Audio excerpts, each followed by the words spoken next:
Terima kasih ibu kerana mengizinkan kami menumpang rahim ibu selama 9 bulan 10 hari.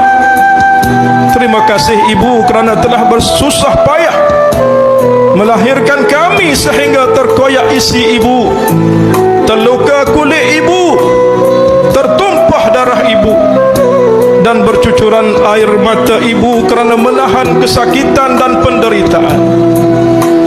Terima kasih ibu yang sanggup berkorban, tidak pernah kenyang makan dan minum kerana ingin mengenyangkan kami.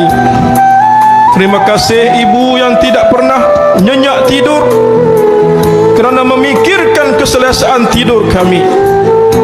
Terima kasih ibu yang tidak kisah langsung dengan kesihatan kerana menjaga kesihatan kami.